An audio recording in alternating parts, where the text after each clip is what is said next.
Hello. Hello, how's it going? Hey, it's going great. Pandemic time. Hi everyone. Welcome to Scary Talk, episode 58. We're still in the middle of the COVID-19 pandemic. This will go down in history as I don't know. Just some pretty weird shit. I just find it funny that we're recording like kind of this like horror but also comedy podcast in the middle of a pandemic, but at the same time it's like so fitting because I guess everyone's recording a podcast now. Literally everyone, including your neighbor, your mom, and your grandma, has a podcast now because they're all staying at home. So we were here first. We were here first, so put some respect in our name. That's all I'm saying. Anyway, hi everyone. Welcome to Scary Talk. Hi Shannon, how are you doing? I'm good. I wish I was as cool as those grandmas who are like filming or like recording their podcasts. Like I want to know what they're talking about. I want to experience whatever it is they're experiencing. I mean, what do you think they're talking about? Do you think it's like a cooking podcast, like baking with grandma? Like Maybe it's just like social commentary. Maybe they're just like talking about what's happening outside of their window. That would be pretty interesting. It's like what they always do, but they just have a mic in front of them now. Yeah, exactly. It's like if you're gonna do it anyway, may as well have people listening, right? Yeah. Oh, also, update. By popular demand, the soundboard is gone. And by popular demand, I mean Shannon threatening to kill me. So I did not threaten to kill him. I implied that it was in his best interest that it go. She said that it would be a shame if like my car exploded next time we turn it on, something like that. So listen, fine, whatever, okay. Yeah, soundboard is gone. You know, dare I say, if I receive kind of true popular demand from some of our listeners, it might have to come back and you're just gonna have to suck it up. But I don't see that happening. I don't know that it was anyone's favorite. So fair enough. I lose. Y'all win. It's fine. They're not here for the soundboard, Andre. They're here for you. I guess I am the soundboard. Yes. Poo poo peep fart. Anyway. So, hi all. Today we're talking scary movies. We have, I know I have, I think Shannon has too. I have been watching a lot more movies than I usually do because quarantine life, hashtag blessed. And a lot of those have been horror because that's, I think, my favorite genre, right alongside romance, which, polar opposites, just like me. So, are you a today Gemini? We're talking scary movies. What are you? No, I'm a Taurus. Oh, what the fuck? Please. Gemini my ass. No, thank you. Wait, are you a Virgo? I'm a Gemini, bitch. You give me Virgo vibes, that's why. Oh my god. Scary movie analysis is what we're doing today. And I am doing a kind of like a double feature attack. It's interesting. It's I love Ari Aster's movie. That's the guy that did Hereditary and Midsommar. Yes. Right, you know who he is. Yes. So I'm going to be talking about both of those movies. Yes! Not necessarily... All right. Shannon doesn't know what I talk about before we record. I mean, not usually, sometimes, but not always. So she didn't know I was gonna do this. Andre, crack me open like an egg. I think about Midsummer every day of my life. Sometimes I think about Hereditary, but then I just cry. So I try to avoid thinking about Hereditary. Okay, so Ari Aster, for those of you who don't know, he's an American filmmaker. He did short films before he did his first actual theatrical feature, which was Hereditary. Hereditary came out in 2017, if I'm not mistaken. And then the follow-up to that was Midsummer last year. A lot of you might have heard about Midsummer before.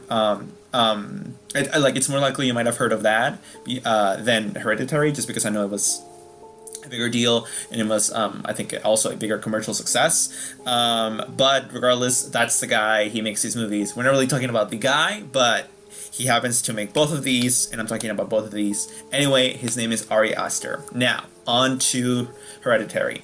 Spoilers, by the way. Absolute spoilers for those of you who haven't seen these movies. You definitely should see them, though. They're both really good. So, Hereditary is... I almost want Shannon to like explain to us what it is about because I feel like you're really passionate about this. But you can honest, feel free to interject at any moment. Okay. So the plot of this movie is basically you have. I'm just gonna go off memory because I think it's way more fun. You have this family whose kind of matriarch has just died, and that's the grandma of the family. Not that the grandma was super close to the rest of the family. She was kind of a weirdo and definitely not close to her daughter, which is the mom and kind of the protagonist of this movie. But regardless, the grandmother is dead. The family is, at the funeral, kind of grieving her death. Mom definitely isn't too sad about it. Her mom, the mom's mom seems to have been like an abusive mother, not very caring, etc., etc. Anyway, that's that. Grandma's dead. Funeral is over. And the movie's basically... So that's the thing, it's kind of twofold, right? And that's precisely what I'm talking about. That the movie isn't just your psychological... Well, honestly, it's not psychological horror. It is straight up horror. It's not just a horror movie, but the fact that it also has the kind of double facet of it's also about the horrors of generational family abuse. So it's not just literal like gore horror, although it does have plenty of that for those of you who are into that.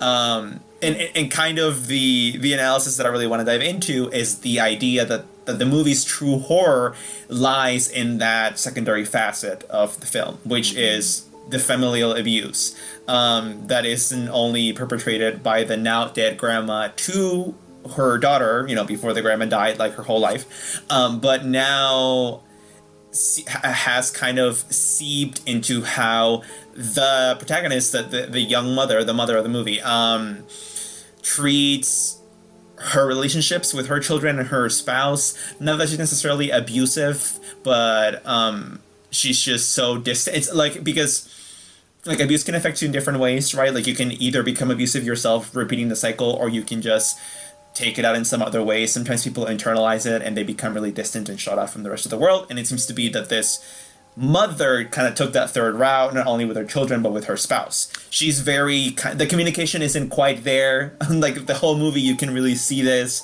the way she speaks to her children, the way she speaks to her spouse. There's a scene at one point, again, huge spoilers, where why am I not using names? I'm saying like grandma and mother. Anyway, I honestly don't remember what's Toni Collette's character's name? Oh, Annie. Yeah, so Annie is the protagonist of the movie, and again, that's the mom whose mom died. So that's the mom that I'm referring to. So Annie has a son and a daughter and like a new husband or whatever. When there's a point in the movie where her daughter is accidentally decapitated, and it's kind of the brother's fault, her son's fault, kind of, not fully, not really. Later on, you definitely realize it actually wasn't his fault at all. But anyway, I'm talking about communication, right? She kind of doesn't really talk about that until she blows up on her kid during dinner one night, because I guess the son isn't being very communicative or expressive about the fact that he kind of accidentally decapitated his sister, which is hypocritical because the mother herself isn't saying much either. So can I interject? Yes, go ahead. I was gonna say a lot of what you were talking about with like the abuse being like the actual horror of this film, I think that it's worth noting because like for me like like the intergenerational abuse is obviously there. There's clearly some issues within her family, like when she's talking about what happened to like every person in her family, it seems like there's this underlying current of they just all fucking die, or they kill themselves or stuff like that. So I kind of want to point out, like, that's, to me, it's not really entirely about abuse. It's more about trauma as a result of it, which I guess probably, like, whatever, it's specifics. But, like, the psychological trauma that is present in this film is intense because none of them would be reacting she wouldn't have lashed out at her son so badly if she wasn't already so traumatized from the stuff with her mom, and then just that on top of it, losing her daughter, and then the son's also traumatized, so it's very clear he doesn't know how to communicate about that. He obviously feels a lot of guilt. So just the entire movie is, to me, like, the real horror of it is like this family just, they have never once been given like a good chance at anything. And so, like, how are you supposed to navigate leading, like, a normal, happy life when, like, just after, just shit just piles on and on and on? So, like, that's kind of what it felt like to me, was this suffocating feeling of, like, you're just so stuck in this disturbing moment with this family. And Yeah. none of them really know how to deal with it, except for the dad, who seems to just be the most normal person on earth. I'm still confused about that. Well, I mean, I think it makes total sense because he's kind of the newcomer, right? He's a stepdad. He hasn't been with that family forever. He's a stepdad? He's isn't he? I'm pretty sure. Wait, am I getting this wrong? Isn't he though? He? I have no idea. I never knew that, if so. I feel like I may be making that up, but dude, I guess I just thought he was when I saw the movie. Maybe that speaks to something in my mind. But no, I guess actually no. Never mind. Never mind. He's not? Okay, that's... Wait. We should probably look it up. It says, Annie and Steve's 13-year-old daughter, Annie and Steve's 16-year-old son. That kind of... I don't know. Yeah, no, I mean, I think I was wrong. I think he is the dad. Yeah. Anyway, so continue. You think he's so normal and everyone else isn't? No. Not that he's normal. It's just he doesn't seem to, like, metabolize a lot of the stuff in the ways they do. Not necessarily because it doesn't hit him as hard, I don't think. It's just that the way that they handle trauma is way more intense. I think that this is also kind of like a story about, you know, mental illness too. So I don't know. You can continue. You're saying really good stuff. I actually, that kind of brings me to an article that I read about it that was really good. It's an article on Esquire by Dom Nero, and he mentions at one point that... What are you doing? I can hear something. Is it the page is flipping? Yeah. Yeah, I guess I have to close to my mic now. Who's the one flipping now? Okay, here, I'm gonna note that. Okay, honestly, lucky me, I think I have these articles mostly learned by memory, so it's fine. But anyway, okay, I'm gonna repeat. So that actually brings me to an article that I read from Esquire by Dom Nero. He wrote about this movie. It's called Hereditary is Too Scary for Its Own Good, which relates to what you were saying just now. He basically says at one point how, like it's basically, it is basically a suffocating feeling because it's just bad on bad on bad happening to the people in this movie. Like there's no way out and it's only tragedy and like terrible, sad shit. And he thinks that because of that, this movie is a movie that really defies expectations and, you know, and for that, it's kind of a classic, and it's really amazing for that, and it really subverts expectations as far as audience goes. However, he thinks that that's also kind of the movie's downfall as far as why, and I don't know if you know about this, why it was so critically acclaimed, yet kind of panned by regular audiences. It has like a D+ score on Cinema Score, so he thinks it's because audiences at the end of the day are very much looking for even the slightest glimmer of hope, even in their stories of horror and pain and terror. And this movie offers absolutely none of that. Like the end of the movie is really just more dreadful than anything that came before it, and there's no glimmer of hope whatsoever, and the movie kind of just ends, and it's kind of dubious what happens. And I think that's two of the things that general audiences hate the most. Right. Number one, like no hope at all, and two, being left with that kind of Inception style ending, but it's made even worse by the fact that people are already frustrated because like the ending was so hopeless, and then it cuts to black and you're left to think, okay, well, what the fuck happens after? So I like the article. I thought it was really good. I thought that examination was really on point because that to me explains the discrepancy in the audience score versus the critic score. I don't know if that makes sense to you. No, it does. I kind of have that same issue that he's describing because I've only seen this movie one time and I refuse to watch it ever again, which probably means, Yep, like no, if you're not going to rewatch it, that it's not checks a good out. sign, but also it's just I can't emotionally handle it, Yeah, yeah. But it's really good. Yeah, no, and that is what he's saying, basically. Like, critics clearly loved it. It's very much a cinematic masterpiece. You can tell by just watching it. Like, framing, cinematography, the music, like, the score of the movie is really good. The acting, the performances, especially by Toni Collette, the protagonist, playing Annie, are amazing. But it's just that the story, if anything, at some points gets so real that it's almost a turnoff because, at the end of the day, you can say that really people go to the movies to escape reality, not re-experience it at an even like more heightened traumatic level. And I feel like this movie may have triggered a lot of emotion in a lot of people. And if anything, that's, what makes it great and also what fucked it over, kind of. So, great movie. I personally recommend it. It was definitely dreadful when I watched it. I don't think that like it stuck with me as hard as it stuck with you. I don't know, because I don't really even recall much of the movie. But like, only if I read about it do I actually remember the scenes. But like just off the top of my head, I'd have a hard time just telling you the whole plot. So, but I remember how I felt when I watched it, and I definitely recommend experiencing that at least once. So if you haven't watched it, go watch it. Now, I want to skip over to Midsummer. Have you seen Midsummer, Shannon? Yes, you have. I love Midsummer.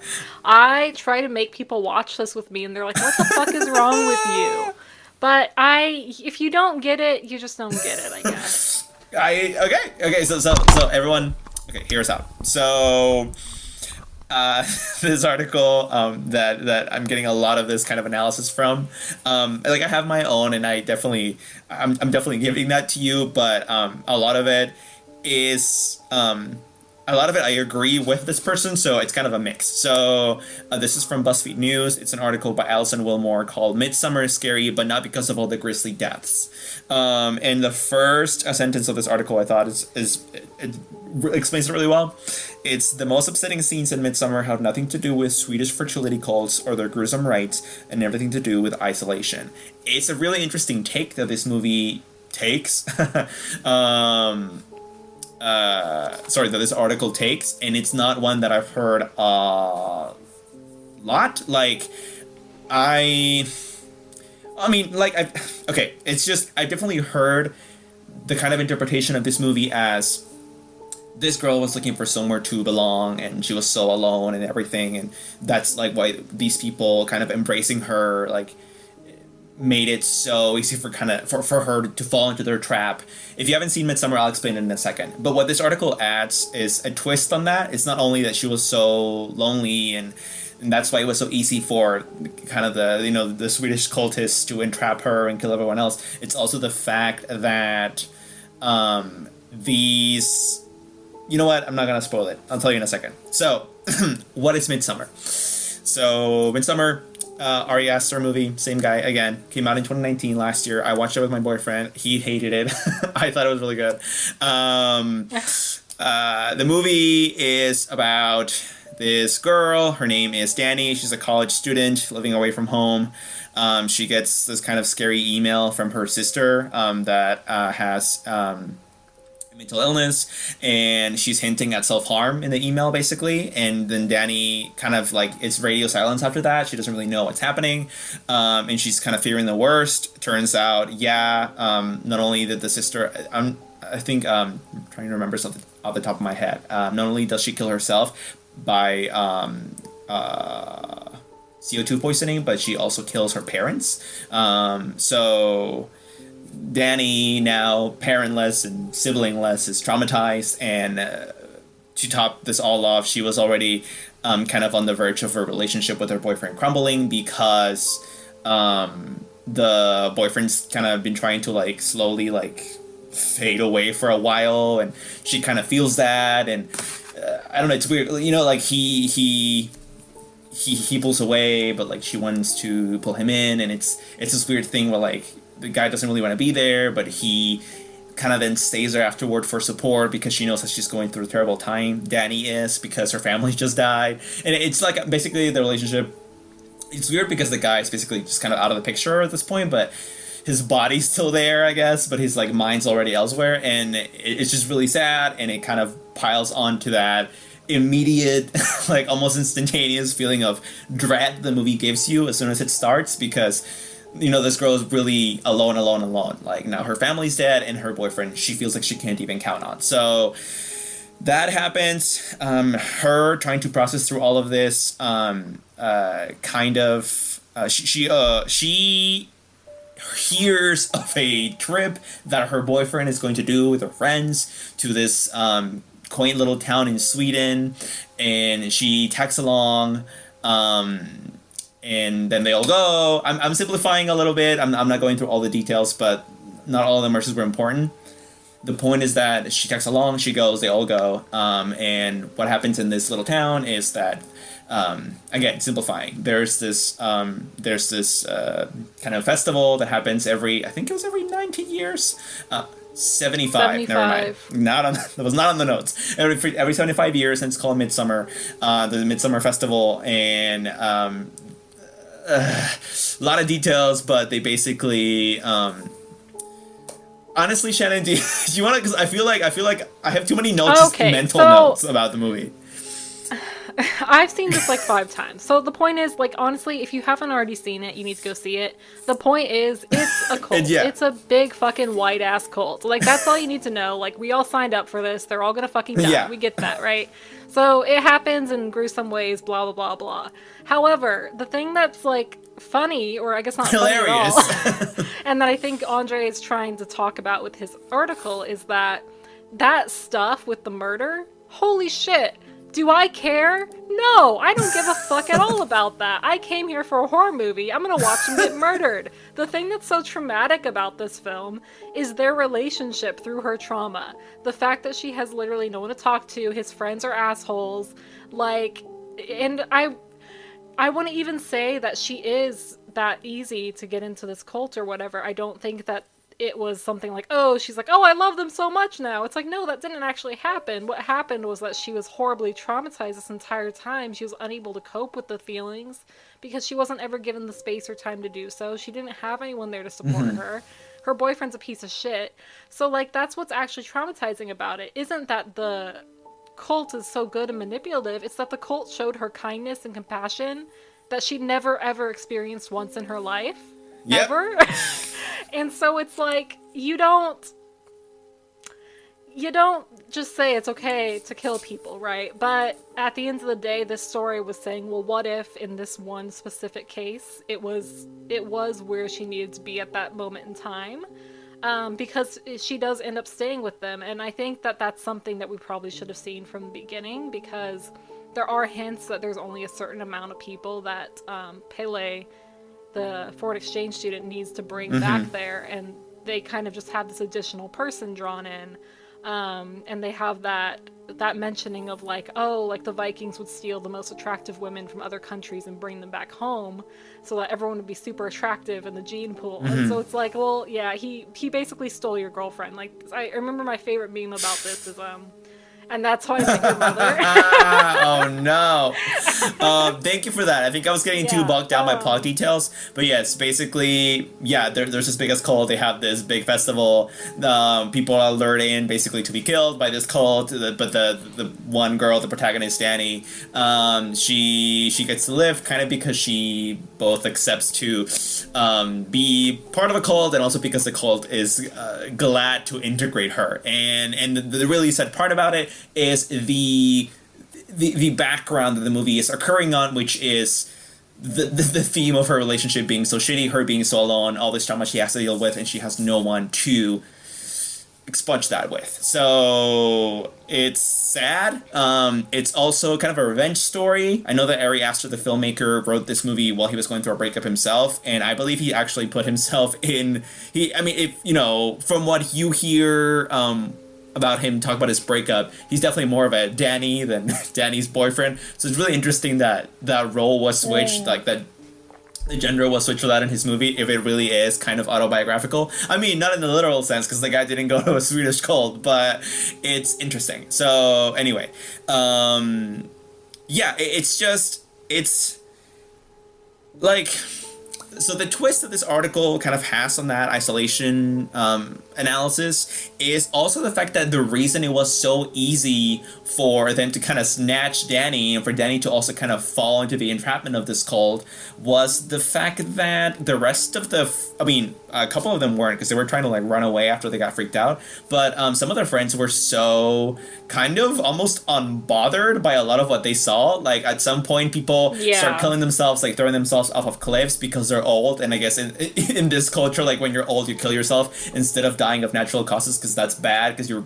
don't want to like spoil before you give your life away to the gods or some shit. And they see that, and Danny's like terrified at first when she's still like a normal person and not like completely brainwashed, but I think a couple of them, including her boyfriend, they're like, but like that's it, like that's as dramatic as the reaction gets, and you as an audience member, you're like, what the fuck, like you did not see that coming, and so you can empathize with Danny and you're like, oh my god, you should like get the fuck out of there. But the fact that she's surrounded by these people that don't have a huge problem with that for the sake of I don't know, cultural appreciation, which in that case is bullshit, like that makes it way easier for her to kind of get cooped into this place and eventually for herself to also accept this kind of shit, because at the end of the movie some of her friends have been like skinned and shit and killed. Her boyfriend's gonna get killed inside like a bear suit.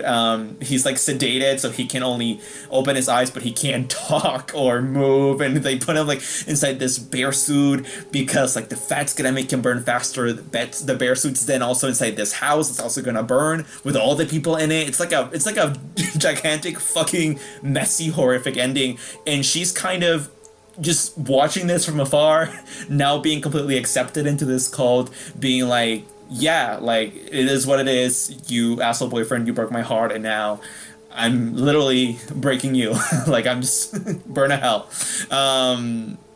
Well, I think that ending is really good because at first she is horrified because the whole cult, like their thing is radical empathy, so they're all like falling to the ground, like pretending like they're burning alive and screaming, and so there's just this chaos. And I think at the end of that chaos, when she like smiles, that's like the end, that's like the iconic moment or whatever, it's like suddenly like all the pain that she had experienced with her family and all of this, like it's suddenly just over, like it's done. I think that moment of closure is really good, and I think the fact that the movie takes place mostly in sunlight and daylight is really good too, because you can kind of like feel the trauma in the beginning, like the winter scenes of her parents dying, and then at the very end it's just spring and it's beautiful, and like her boyfriend's burning alive, and like she just smiles. Like you can just feel this movie, you can just feel like the way it moves through that whole grief experience, and it's like a deep sigh of relief when finally she doesn't have to deal with that motherfucker anymore. Like that's it, like this is the beginning of her new life. Good for her. Good for her. Ari Aster said female empowerment. No, I think no, I think that's good because in a sense, like it's weird because she's trying to hold on to this guy, and he's basically already out, like, you know, his mind's somewhere else, because she needs someone that can help her like work through this grief, but in the end, kind of like trying to do that actually makes her feel worse, and then it makes sense that at the very end, the liberation from not only the grief of her family dying, but also the state of her relationship comes upon because this guy gets fucking burned to ashes. It's really intense and it's really dramatic and it's really extreme, but it's poetic, you know, and it's metaphorical and it makes sense. It's like, yeah, she's free now, basically, in all senses, right? Yeah. So anyway, so the article, like I said, didn't make it clear, kind of basically has this, the person who wrote it, Alison Wilmore, she really tries to emphasize the fact that, like, kind of like the American tourist is is basically really annoying sometimes, and that kind of aids to their downfall, especially specifically in this movie. I'm gonna read you a quote from this article. The movie's joke is on the visitors who are so blinkered by their assumption that they'll be welcome wherever they go that they don't actually realize they're the offerings in the ceremony, not the observers there to document it. The people of Harga keep their own history and aren't about to let strangers in on it, though maybe they're ready to take in Danny, who actually understands the power of sharing suffering. The quavering smile on her face in the film's final shot is the expression of someone realizing, with equal parts horror and triumph, that she's found her tribe. Which I think is pretty spot on, especially to what you said. It all adds up. So that's Midsummer kind of in a nutshell, and I think it's so interesting. Also about Ari, I think it's Ari or Ari, but Ari Aster is the fact that this filmmaker really is gold, because his stories are always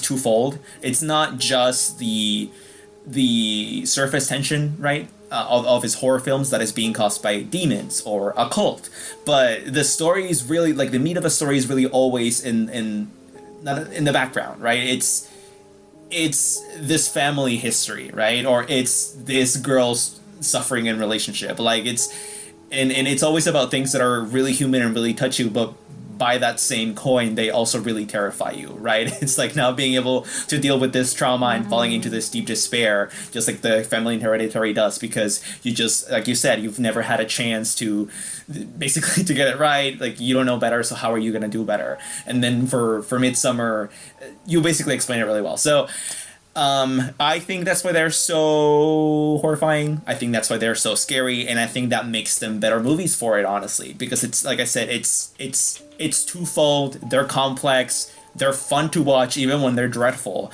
and they're just a whole experience. So I fully recommend them, and so does Shannon. They have her seal of approval. So everyone go see these movies. We should just change our podcast to this. I think this is the ideal situation. Is it movie analysis or just Ari Aster's movies? Let's just talk about Ari Aster's movies just over and over for another 50 episodes. Possibly other horror films. I feel like B-movie should be allowed until for sure. I mean, honestly, before we even started recording, I'll admit this to you. I already know that I'm gonna want to do another one of these episodes because I have a movie in mind that I'm sure you might have watched. I'm sure you have watched. That is just as controversial as these movies, if not way more. And I definitely want to talk about it. So yeah. Okay, whisper it to me so they don't hear. I'll text it to you. How about that? Anyway. Okay, so this episode came out of my sister suggesting that I watch The Platform on Netflix, and she told me, like, hey, don't watch this if you're in a bad mood because it's going to put you in a worse mood. And so I was like, oh, okay, I won't watch it or whatever. And then a couple days later I was like, you know what, I'm bored as shit, I'm quarantined, I'm going to watch this movie, whatever happens. And then I told Andre to watch it as well. So basically The Platform is, let me pull it up so I can get their names right. So The Platform is a Spanish science fiction horror film directed by Galder Gaztelu. I can't pronounce your last name. Urrutia? I'm sorry. So it's actually called El Hoyo, which means the hole. This was released in 2019. It was a independent film at Toronto Film Festival. And it was released on Netflix. So that's cool. That's basically where I watched it. That's where a lot of people watched it. So what is The Platform about? So, obviously, it's about a platform. Oh god, I'm so funny. This is why we don't have more sponsorship than we deserve, right, Andre? You know, you come to this podcast for accuracy, for production quality. So honestly, I'm surprised we're not raking in the millions. Absolutely. Right? Okay, so the platform essentially it starts out as this vague concept. You don't really get to see it until maybe like 10 minutes into the film. When our protagonist, Goringe? I don't know how to say his When name. our protagonist, I'm so the sorry. Grinch, steal Christmas and also all the food. I'm gonna call him Okay. Ivan, because that's Okay. the actor's name. So Ivan Masagyu, he awakes in his cell. It's marked number 48 at this point in the very beginning, and so his roommate is some Hannibal-looking motherfucker, some old dude, a fucking crazy motherfucker. And he explains kind of in this expositional way, what's going on here. So what is going on? So they're in a tower-like structure, which you learn is a prison. Mm-hmm.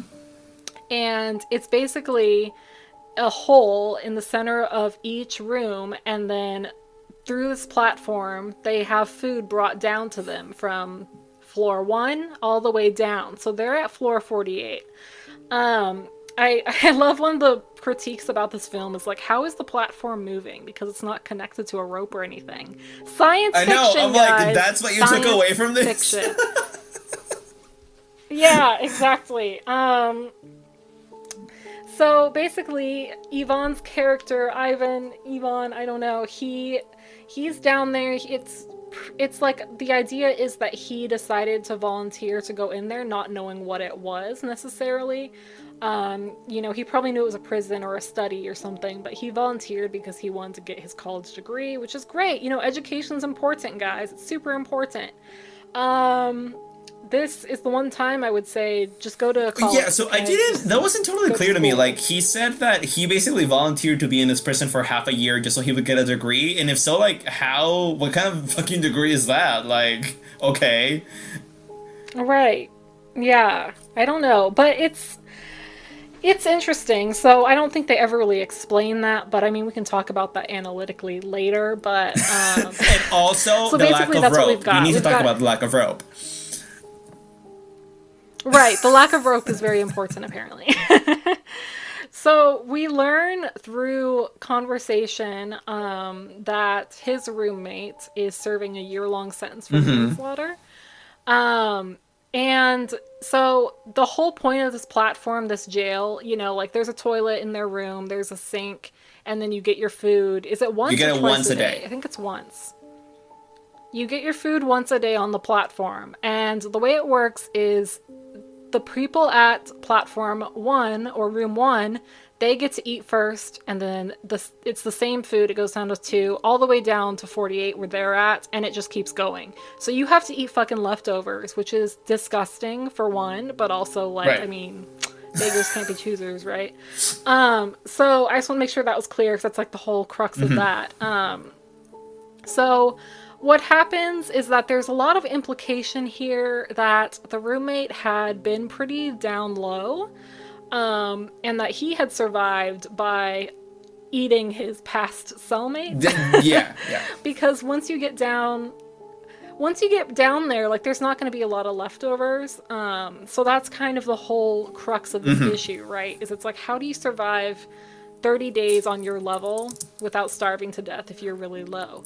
And so that's kind of the thing that they deal with in this movie. It's not that long of a film. It's like an hour and a half, but it feels dreadfully long because it's just this dark room and it keeps changing numbers, and you see the tear and the disgustingness. Which, like, people like by shit. the way, like, very important. People do shit everywhere. But Goring, right, the protagonist, he technically does. I mean, he says something that is very reasonable, which is like, "Hey, fat old man," right? He tells to this guy, the Hannibal-looking guy, Trimagasi. He tells him, like, "You can survive off of water," and Trimagasi just replied with like, "Oh, well, like, I'm old. Like, I couldn't have done that. That's why I had to eat the guy, whatever." But like, and because he's Yeah. weak, and I guess that kind of makes sense. But like, I mean, if it's either risking it or eating someone else, I think I'll risk it because the risk that Trimagasi talks about at the beginning is real. I mean, you're gonna talk about this in a minute, I'm sure. But when they get to the level where like he ties Goreng, the protagonist of, he does something which does make sense, which is like it's not just about this month. It's the fact that if I don't eat you this month, like, and I just drink water, like what happens next month, right? And then I'm gonna be too weak to tie you up and eat you up, and it's like it does make sense. So it's really hard. Right. So this is what Andre's talking about. This is like a very, very gory body horror type of film, which I didn't personally enjoy. So what Trimagasi, he's the roommate. He ties up Goreng and he's like, I'm gonna eat some of your flesh a day or whatever. Which, it's logical, right? Like that makes logical sense. It's also fucking disturbing and disgusting. So obviously that doesn't happen. He ends up killing him with the help of some crazy woman. And he does get more like cellmates or whatever, and he only has to last 6 months with 6 levels. But like I was saying, like the thing that's horrifying about this beyond just the moral implication of like, okay, like how long can I wait before I decide I'm gonna cannibalize myself or others? Like, because that's like a very big thing. But obviously, like I don't want to talk about that, and it's not that I'm weak. I'm not a weak ass bitch all the time, but we're not talking about that here. So my analysis here mainly is on the very, very big flashing sign over this film that says capitalism is bad. Because that is just such a big, big theme in this whole film. It's like the people at the top eat all the food so that when it reaches the bottom, there's nothing left except for shit. And instead of being logical and being like, okay, if you just eat your amount here, we can make it to the bottom and everyone will get their share. People are like, no, fuck you. Like, I waited my turn too. Like, I've had it bad too, so now I'm gonna fucking overeat until my stomach hurts. And it's Right, like, well, it's not. You're completely right. Like, it's not bad. It's not even the fact that they're illogical. It's that there's like malice on top of that. And that's what sucks. Not only the malice of, no, and I'm gonna eat till I'm super full, and if you get it, whether you get it or not, I don't know. It's even worse than that, because at some point people are like pissing and shitting and spitting on the fucking food, just so that others, because like Trimagasi says at some point, oh, well, they're the ones that are below us, so fuck them, and it's like, God, so unnecessary. And that's so like. I think that's like a big underlying statement here. It's like, well, of course we could feed all the people who are starving right now on Earth, but we fucking don't. There's plenty of reason for that. Like some people just don't have the amount of money to survive on their own, even if they are in a first world country. And then we have these countries that are like literally starving to death. And we have billionaires who are going into their fucking caves underground during the coronavirus and just being like, well, fuck you guys. I'm going to sit here with my swimming pool that's also underground. So it's just this big metaphor for just the way in which we let people starve to death and the ways in which we make it acceptable to do that by saying, well, I don't want to be down there. I don't want to be like that. Or if I'm up here, I'm going to do everything I can to protect it and savor it rather than be helpful. And so I think that's really what made me sad about this movie, is the fact that it's so inevitable. Like you want to believe like there is like a hopeful ending to this film, unlike Ari Aster's. There's a hopeful ending, right? But at the same time, this system is so hopeless, and it's just the same as our system. It's so, and I'm not a communist. I'm not saying like yay Shannon communism. said, Karl I'm Marx. just saying like I'm just saying like there has to be a happy medium. There has to be some way to deal with it, because otherwise like we're just trapped and we've got this anger and we don't know what we're doing with it, and this one guy can see how illogical everyone's being, but no one will listen. Right. So that's truly fascinating. Yeah, no, I don't know if you heard that this movie was originally supposed to be a play, a theater play. Yeah. Really? So I swear I just read about this. I don't know if it is.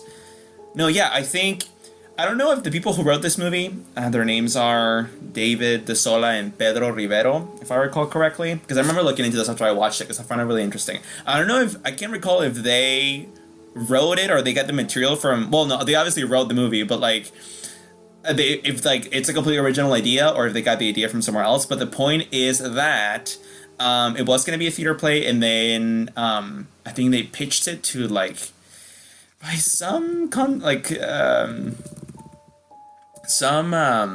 reason they ended up like pitching it to a movie studio, and they were like, okay, yes, you can make it into a movie, but you have to really adapt this differently because like a movie screenplay can look like a play, like a theater play. And so they did, and then they made this. But yeah, it was supposed to be yeah, I'm glad they did, because I think far wider audiences consume movies, and in the end this message is going to reach more people if that was the intention, you know, for their art to reach the most people. So it's a good movie, and it's a good movie. I recommend it. Yeah, no, really, it is. So, yeah, I unfortunately, like, Andre's a political science degree holder here. I don't really know what the hell I'm talking about in terms of that. All I know is it made me sad. Um, and that it is pretty powerful. It's also really disgusting, so I advise if you're going to watch this, try not to eat beforehand. Yeah, I think that... but yeah, so that's what I have for that movie. Is there anything else you want to say about it? I think that like the capitalist critique goes beyond.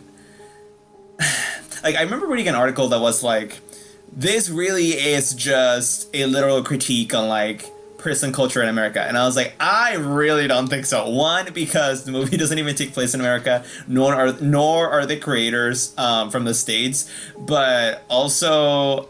I think it's really clear to me that the prison really is a metaphor for like the hierarchy, like the kind of pyramid hierarchy that the society kind of exists on, right? Like modern Western capitalistic society.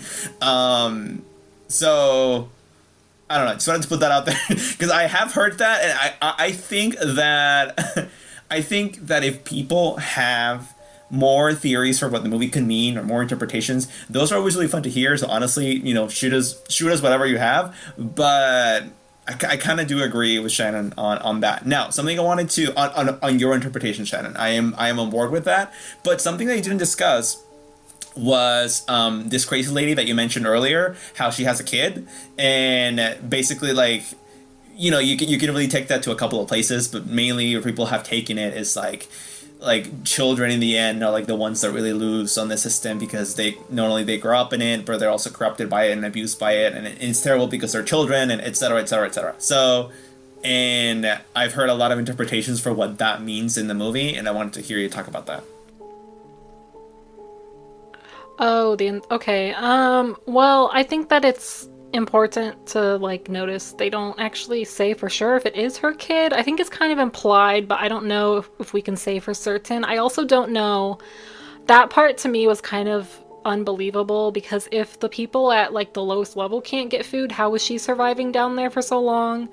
So I'd actually say that's like my least favorite part, but the whole point was like they wanted to send the girl up as a message. I mean, yeah, like it's a good message, right? Like, would you do this to a child or whatever? But like, don't they know that she's there? So are they gonna care if they see her come up?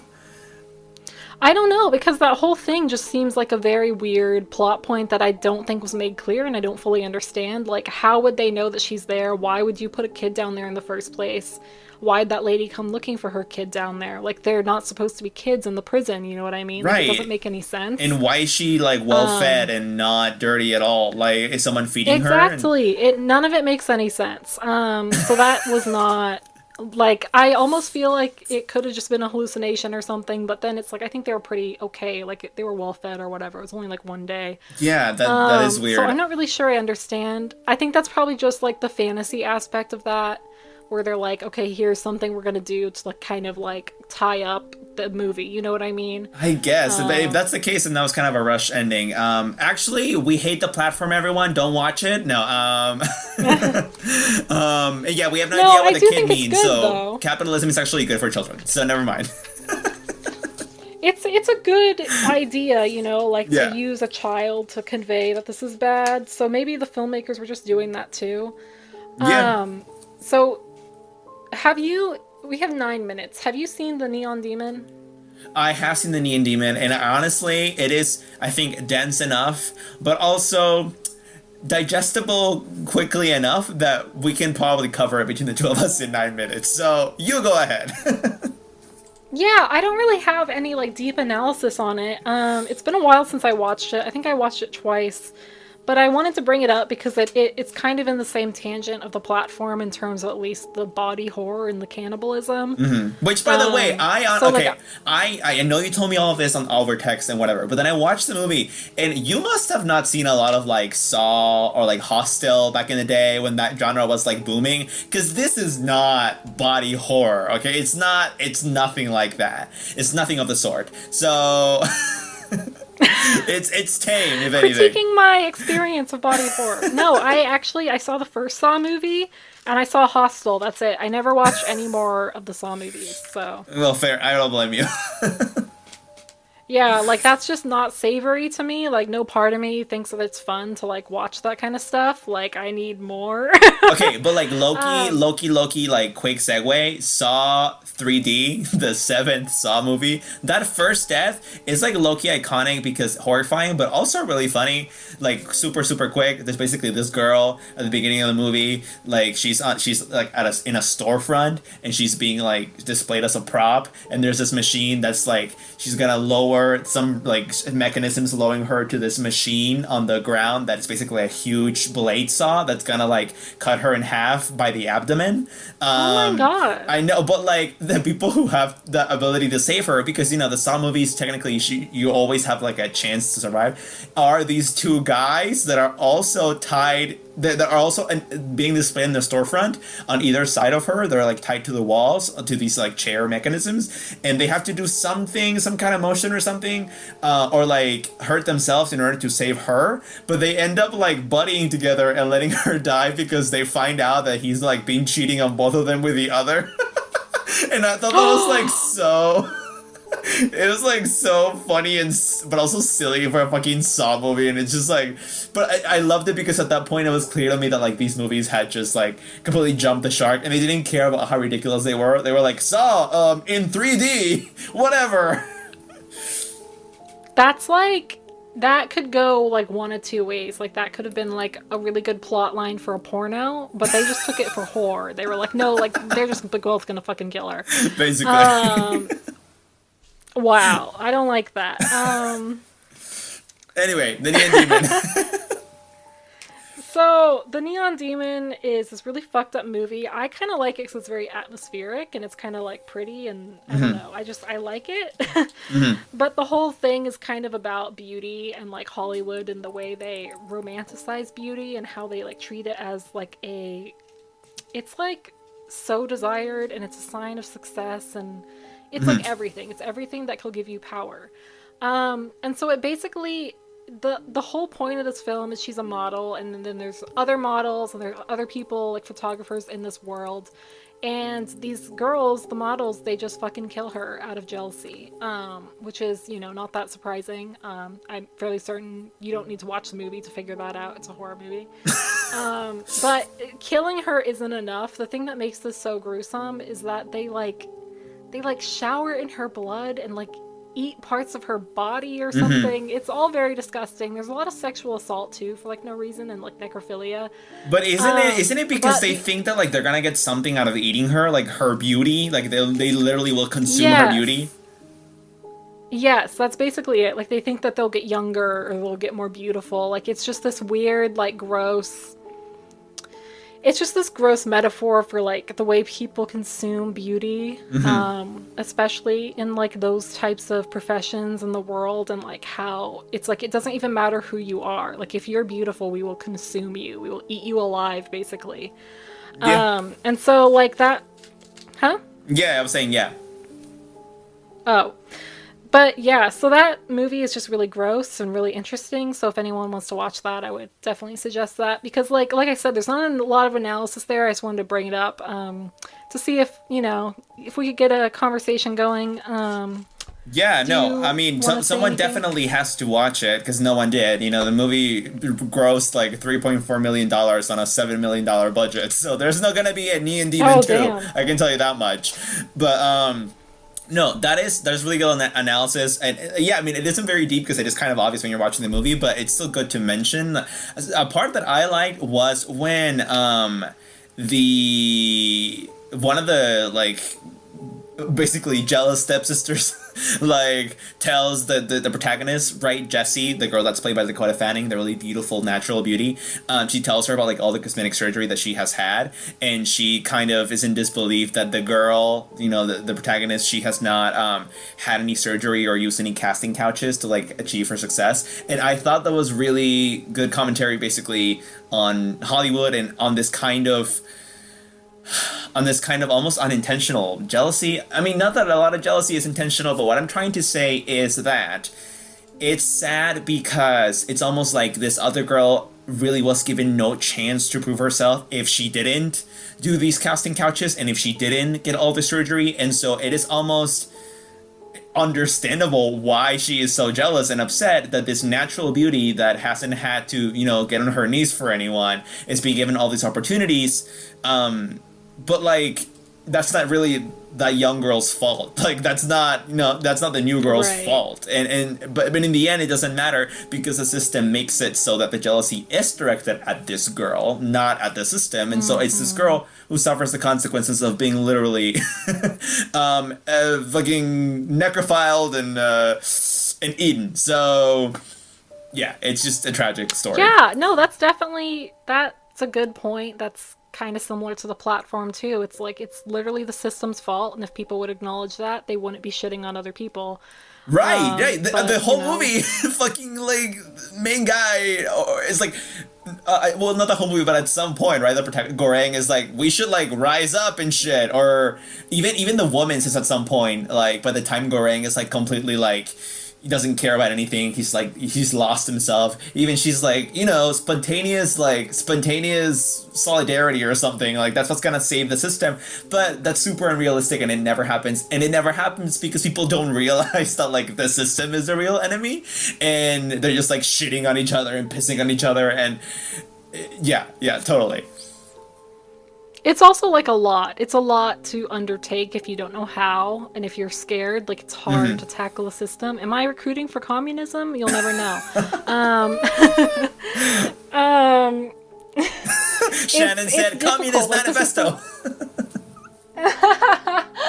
this is why it's so difficult for people to make any progress and why it happens so fucking slowly. It's because, like, there's just not enough. Like, there's too many things on the line. That's why the system still works. It keeps you down. It keeps you stuck. Although I will say, DoorDash would not let me log in today, so I have beat the system. I did not DoorDash today. Never mind. Shannon said, capitalism lives. One more day it lives. I'll let it live. Anyway. Oh my god. Everyone, thank you for listening to this this really strange episode of Scary Talk. I had a lot of fun making this. I think you did too, Shannon. I was terrified. I was truly terrified. Yeah, I bet. No, this is fun. If you guys want another iteration of this, please do let us know so we bring it back. This was definitely entertaining. And everyone, please just stay safe out there. That's all we can say. You really already know all the rest, so no need to repeat it, but just stay safe, you know, stay home, etc., etc. And while you are staying home, remember that you can listen to us on any podcast listening platforms. You can also follow us on Twitter and Instagram at Talk Scary, and on our Facebook page at Scary Talk. Also, our YouTube channel at Scary Talk. That's where you can find all of these podcasts on video format if you need them for some reason. And yeah, Shannon, anything else? I recommend us to your grandmas. I want more listeners, specifically in that age range. I think it's going to be fun. Yeah, if anything, yeah. We're also humans. We're also in quarantine. We need more podcasts to listen to as well. So if you have a fun grandma that's doing fun things, please let us know. The older, the better. And everyone... Thank you for listening. Remember, the Mothman is still real, even 58 episodes in, and we appreciate all of your feedback. We will see you next week. The Good Mothman night. is currently socially distancing. He is, just like we should be doing. he is, but he will be back once this blows over. So remember, still real. Keep him in your mind. Keep him in your prayers. He needs your prayers and your energy to live. Good night, everyone. Good night.